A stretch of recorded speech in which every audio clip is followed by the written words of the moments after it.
بسم الله الرحمن الرحيم إن الحمد لله نحمده ونستعينه ونستغفره ونعوذ بالله من شرور أنفسنا وسيئات أعمالنا من يهده الله فلا مضل له ومن يضلل فلا هادي له أشهد أن لا إله إلا الله وحده لا شريك له وأشهد أن محمدا عبده ورسوله صلى الله عليه وعلى آله وصحابته أجمعين ومن تبعهم بإحسان إلى يوم الدين يا أيها الذين آمنوا اتقوا الله حق تقاته ولا تموتن إلا وأنتم مسلمون يا أيها الناس اتقوا ربكم الذي خلقكم من نفس واحدة وخلق منها زوجها وبث منهما رجالا كثيرا ونساء واتقوا الله الذي تساءلون به والأرحام إن الله كان عليكم رقيبا يا أيها الذين آمنوا اتقوا الله وقولوا قولا سديدا يصلح لكم أعمالكم ويغفر لكم ذنوبكم ومن يطع الله ورسوله فقد فاز فوزا عظيما أما بعد فإخواني في الدين Jamaah salat Jumat kaum muslimin yang saya cintai dan saya muliakan, rahimani wa rahimakumullah. Semoga Allah Subhanahu wa taala senantiasa mencurahkan rahmatnya kepada kita sekalian. Sesungguhnya dalam hidup ini kita mesti menghadapi berbagai macam musibah dan malapetaka.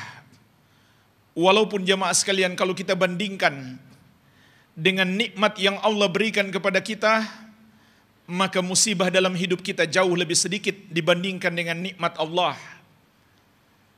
Kebanyakan kita masih bisa mengingat berapa banyak dia masuk rumah sakit. Kebanyakan kita masih bisa mengingat berapa kali dia merugi besar dalam bisnisnya. Dia masih bisa mengingat. Tetapi jemaah sekalian, nikmat Allah Subhanahu wa taala tidak akan sanggup kita ingat. Tidak akan sanggup kita hitung. Saking banyaknya dan besarnya. Sampai Allah Azza wa Jalla menantang kita. Wa in ta'uddu ni'matallahi la tuhsuha.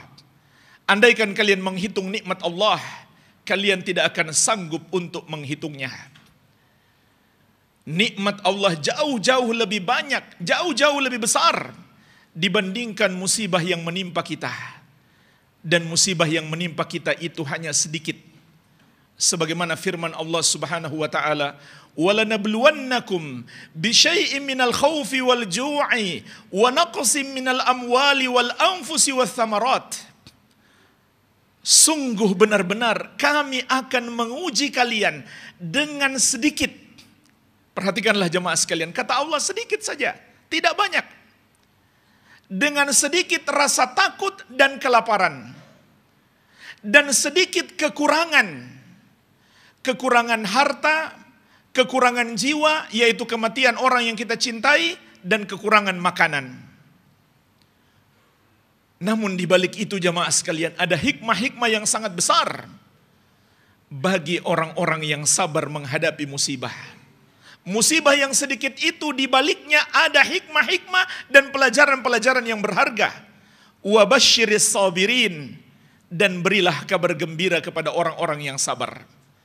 Yaitu Allah telah menjanjikan untuk mereka surga dan pahala yang melimpah. Sebagaimana di ayat yang lain Allah mengatakan, innama yuwaffas sabiruna ajrahum bighairi hisab. Sesungguhnya pahala orang-orang yang sabar itu tanpa terhitung. Kemudian Allah jelaskan kepada kita, siapa orang-orang yang sabar itu? Alladzina idza asabathum musibah qalu inna lillahi wa inna ilaihi raji'un.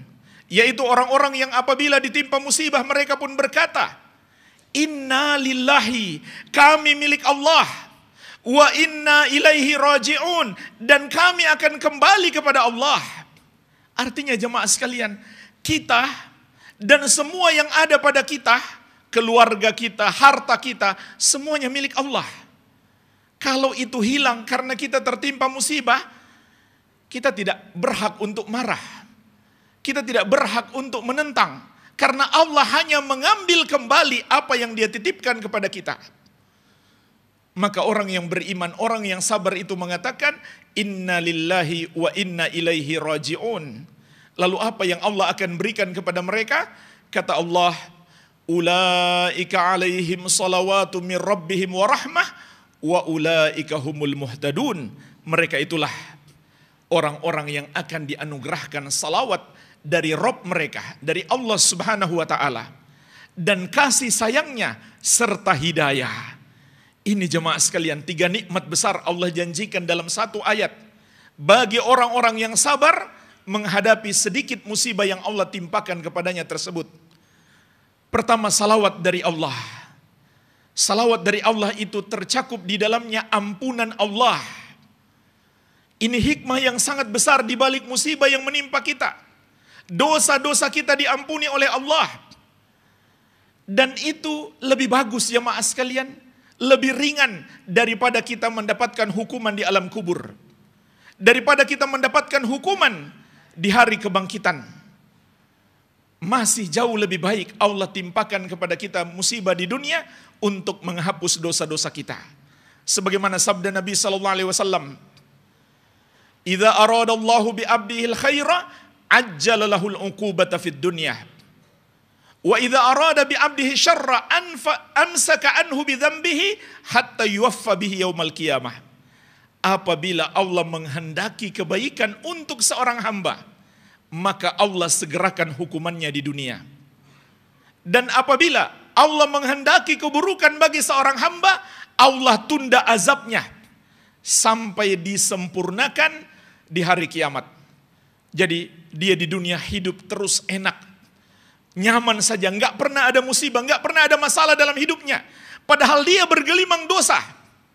Jemaah sekalian, kata Nabi SAW, ini pertanda Allah menginginkan keburukan untuknya. Na'udzubillah. Jadi ketika kita ditimpa musibah, berharaplah ampunan dari Allah Subhanahu wa ta'ala. Berharaplah balasan pahala dari Allah Tabaraka wa ta'ala. Bahkan Nabi SAW menegaskan, inna idhamal jaza ma'a idhamil bala. Wa inna allaha idha ahabba qawman ibtalahum. Faman radiya falahu ridha, wa man sakhita falahu sakhat. Sesungguhnya Allah apabila mencintai satu kaum, maka Allah timpakan kepada mereka bala. Apabila mereka ridho, Allah pun ridho kepada mereka. Apabila mereka marah, Allah pun marah kepada mereka. Jadi jemaah sekalian, musibah yang Allah timpakan kepada seorang hamba, itu bagian dari tanda cinta Allah kepadanya. Agar dia mendapatkan pahala yang melimpah. Agar dia mendapatkan ampunan Allah. Agar dia mendapatkan keridhaan Allah Subhanahu wa ta'ala. Kemudian mendapatkan rahmat Allah Subhanahu wa ta'ala. Kasih sayangnya. Orang-orang yang bersabar menghadapi musibah akan disayangi oleh Allah Subhanahu wa ta'ala. Kemudian ini yang paling penting jemaah sekalian di balik musibah, yaitu tambahan hidayah. Musibah itu adalah pintu hidayah. Sebagaimana juga di ayat yang lain Allah mengatakan, ma asaba min musibatin illa biiznillah wa may yu'min billahi yahdi qalbah wallahu bikulli syai'in alim. Tidak ada satu musibah pun yang terjadi kecuali dengan izin Allah. Perhatikanlah jemaah sekalian ayat yang mulia ini. Seorang muslim harus meyakini apapun yang terjadi, gempa bumi, tsunami, gunung meletus, awan panas, semuanya adalah takdir Allah Subhanahu wa ta'ala. Allah yang memerintahkan bumi itu untuk bergoncang. Allah yang memerintahkan air itu untuk menjadi satu tsunami. Allah yang memerintahkan gunung itu untuk meletus. Semua berjalan berdasarkan perintah Allah Subhanahu wa ta'ala. Ini harus kita yakini. Tidak ada satupun yang terjadi di muka bumi kecuali takdir Allah. Kalau Allah menghendaki pasti terjadi. Kalau Allah tidak menghendaki tidak mungkin terjadi. Lalu kata Allah, wa may yu'min billahi yahdi qalbah. Maka siapa yang beriman bahwa musibah itu terjadi dengan takdir Allah dan dia hadapi dengan kesabaran, yahdi qalbah, maka Allah akan memberikan hidayah kepada hatinya. Wallahu bikulli syai'in alim. Dan Allah maha mengetahui segala sesuatu. Inilah jemaah sekalian hikmat terbesar di balik musibah, agar kita mendapatkan tambahan hidayah. agar kita menyadari kesalahan-kesalahan kita, dosa-dosa kita. Maka Allah tegur kita dengan musibah. Jadi musibah itu menunjukkan kasih sayang Allah kepada hamba-hambanya yang beriman. Untuk mengingatkan mereka agar kembali kepada Allah subhanahu wa ta'ala. Sebagaimana juga firman-Nya, "Zaharal fasadu fil barri wal bahri bima kasabat aydin nas liyudhiqahum ba'dalladzi 'amilu la'allahum yarji'un." Telah nampak musibah dan malapetaka di daratan dan di lautan, agar Allah jadikan mereka merasakan sendiri akibat dari sebagian dosa mereka. Perhatikanlah jemaah sekalian, ini baru sebagian dosa kita, bukan semuanya. Kalau semuanya kita nggak tersisa lagi. Untuk apa Allah timpakan itu? La'allahum yarji'un, agar mereka bertobat kepada Allah subhanahu wa ta'ala. Kita semuanya adalah pendosa. Jangan pernah merasa diri kita orang yang baik, orang yang soleh. Itu namanya ujub, bangga diri, dibenci oleh Allah subhanahu wa ta'ala. Kita semuanya adalah pendosa. Musibah yang menimpa orang lain, jadikan juga itu sebagai pelajaran bagi diri kita agar segera bertobat. Bukan hanya orang yang ditimpa musibah yang harus mengambil pelajaran. Kita pun yang melihat saudara kita ditimpa musibah harus mengambil pelajaran untuk kembali kepada Allah subhanahu wa ta'ala, bertobat kepadanya.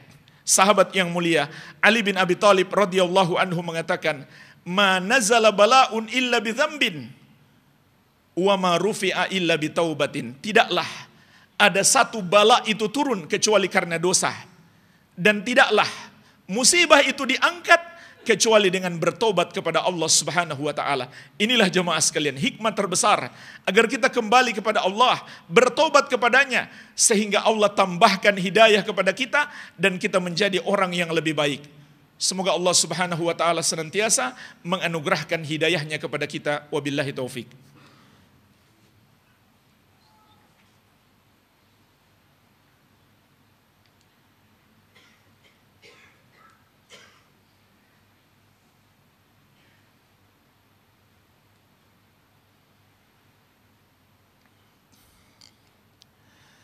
Alhamdulillah, wassalatu wassalamu ala rasulillah, wa ala alihi wa sahbihi wa man walah, wa la hawla wa la quwata illa billahi amma ba'd. Kaum muslimin, jemaah salat Jumat yang saya cintai dan saya muliakan, rahimani wa rahimakumullah. Ketahuilah, sebab terbesar agar kita selamat dari berbagai macam musibah, atau agar kita lepas dari musibah yang telah menimpa kita, adalah mentauhidkan Allah subhanahu wa ta'ala. Nabi Yunus alaihi salam, seorang hamba yang pernah tertimpa musibah yang sangat besar, ditelan oleh seekor ikan, hidup di perut ikan dalam kegelapan. Beliau tidak bisa apa-apa, tidak bisa berpergian ke sana kemari, hidup dalam kegelapan, tidak bisa bergerak. Apa yang beliau baca ketika itu jamaah sekalian? La ilaha illa anta subhanaka inni kuntu minadz zalimin. Hafalkanlah doa Nabi Yunus alaihissalam yang sangat singkat ini. Karena Nabi kita yang mulia Nabi Muhammad SAW bersabda, "Da'watu dhinnun idh da'a biha wa huwa fi batnil hut." Doanya Nabi Yunus alaihi salam tatkala beliau ucapkan saat beliau di perut ikan, la ilaha illa anta subhanaka inni kuntu minadz zalimin, fa innahu lam yad'u biha rajulun muslim fi syai'in qattu illa istajaba Allahu lahu. Kata Nabi SAW, sesungguhnya tidak ada seorang muslim pun yang membaca doa ini dalam menghadapi masalah apapun, pasti Allah kabulkan. Kecuali pasti Allah kabulkan. Kenapa jamaah sekalian? Karena dalam doa ini terkandung kewajiban kita yang terbesar. Doa ini mengandung 3 kalimat. Yang pertama, la ilaha illa anta. Tidak ada yang berhak disembah selain engkau. Ini adalah tauhid. Pernyataan kita kepada Allah, la ilaha illa anta. Doa ini menunjukkan tauhid adalah sebab terbesar kita ditolong oleh Allah Subhanahu wa taala. Musibah yang sangat besar menimpa Nabi Yunus alaihissalam, yang sebetulnya menurut hitung-hitungan kita sebagai manusia biasa, itu mustahil beliau bisa selamat. Sudah ditelan, dimakan oleh ikan tapi masih bisa selamat. Maka beliau membaca la ilaha illa anta, tidak ada yang berhak disembah selain engkau. Hanya engkaulah yang patut untuk disembah. Semua yang disembah selain engkau adalah batil, tidak pantas untuk disembah. Sebagaimana juga firman Allah, dzalika bi anna Allah huwal haq wa anna ma yad'una min dunihi huwal batil wa anna Allah huwal aliyyul kabir. Sesungguhnya Allah dialah sesembahan yang berhak diibadahi, dan semua yang mereka tuhankan, yang mereka sembah selain Dia adalah batil. Ini penegasan dari Allah. Kalau kita beriman, kita harus meyakini hanya Allah yang berhak disembah. Semua yang dianggap Tuhan, semua yang disembah selain Dia adalah batil, salah, tidak benar. Kemudian Allah jelaskan apa alasannya. Wa anna Allaha huwal aliyyul kabir. Karena sesungguhnya hanya Allah, Dialah yang maha tinggi lagi maha besar. Semua selain Allah rendah, semua selain Allah kecil. Sungguh bodoh kita menyembah sesuatu yang rendah, sesuatu yang kecil sama seperti kita. Yang maha tinggi, yang maha besar hanya Allah Subhanahu wa taala, maka hanya Dia yang patut untuk disembah. Ini sebab terbesar hamba mendapatkan pertolongan. Bacalah ini ketika kita ditimpa musibah. La ilaha illa anta. Tidak ada yang berhak disembah kecuali engkau. Kemudian kalimat yang kedua, subhanaka, maha suci engkau. Maha suci dari apa jemaah sekalian? Dari dua hal. Yang pertama, dari perbuatan dosa syirik. Sungguh aneh jemaah sekalian, ketika seseorang ditimpa musibah, bukannya bertobat kepada Allah, masih juga mau melakukan dosa syirik. Dia meyakini, kenapa gunung meletus? Karena ada penjaganya yang lagi marah. Kita harus serahkan sesajen kepadanya supaya gunung gak meletus lagi. Subhanallah. Ini adalah perbuatan dosa syirik, menduakan Allah, menyembah kepada selain Allah. Walaupun dia tidak mengakui itu sebuah penyembahan. Walaupun dia mengatakan ini hanya adat. Ini adalah keyakinan syirik dan perbuatan syirik. Apalagi sampai menyembelih hewan, menyembelih seekor kerbau untuk persembahan kepada makhluk itu. Padahal Allah berfirman, fasalli li rabbika wanhar. Salatlah dan menyembelihlah hanya untuk Rabbmu. Hanya Allah yang menguasai alam kita, gunung kita, laut kita. Hanya Allah yang bisa memerintahkan gunung untuk meletus. Hanya Allah yang bisa memerintahkan laut untuk menimpakan tsunami. Maka berdoalah hanya kepada Allah yang satu saja. Mendekatkan diri hanya kepadanya, jangan kepada selainnya. Subhanak, maha suci engkau. Maha suci dari apa? Dari perbuatan dosa syirik. Oleh karena itu di dalam ayat, subhanallahi amma yusyrikun. Maha suci Allah dari apa yang mereka persekutukan. Ini yang pertama. Yang kedua, maha suci Allah dari pensifatan yang tidak layak baginya. Ini arti yang kedua. Apa yang dimaksud dengan subhanak, maha suci engkau ya Allah? Yaitu maha suci engkau dari pensifatan yang tidak layak bagi engkau. Oleh karena itu ketika orang-orang yang tidak beriman mengatakan Allah memiliki anak, maka Allah pun berkata subhanah, maha suci Allah dari memiliki anak. Ini pensifatan yang hanya pantas bagi makhluk. Makhluk yang lemah, yang butuh kepada anak. Ketika disifatkan kepada Allah, ini suatu penghinaan. Makanya kita ucapkan subhanaka, maha suci engkau. Maha suci engkau dari pelecehan, perendahan, pencemaran yang dilakukan oleh manusia kepadamu. Betapa besar jemaah sekalian murka Allah ketika mereka mengatakan Allah punya anak. Ini salah satu sebab utama terjadi musibah dan malapetaka di muka bumi ini. Sebagaimana firman Allah, wa qalu takhadar rahmanu walada laqad ji'tum syai'an iddah. Dan mereka mengatakan Allah yang maha penyayang memiliki anak. Sungguh kata Allah, kalian telah mengucapkan sesuatu yang sangat mungkar. Takadu samawatu yatafattarna minhu.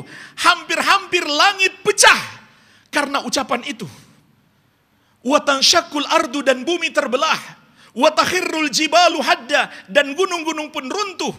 Ang da'au lirrahmani walada, karena mereka mengatakan Allah yang Maha Penyayang memiliki anak. Maksud ayat ini jemaah sekalian, langit, bumi dan gunung-gunung merasa takut kepada Allah ketika manusia mengatakan Allah punya anak. Sebab makhluk-makhluk ini tahu Allah sedang murka dengan semurka-murkanya. Sehingga mereka takut kepada Allah sampai-sampai mereka hampir saja hancur. Karena ini sebuah penghinaan, pelecehan kepada Allah, maka kita ucapkan subhanak, maha suci engkau ya Allah. Dan Allah mengabarkan kepada kita jemaah sekalian, di antara tugas Nabi kita yang mulia Muhammad SAW adalah wa yunziral ladzina qalu takhadallahu walada. Muhammad itu bertugas untuk mengingatkan orang-orang yang berkata Allah punya anak. Kenapa beliau harus mengingatkan mereka? Karena ucapan mereka itu adalah dosa besar.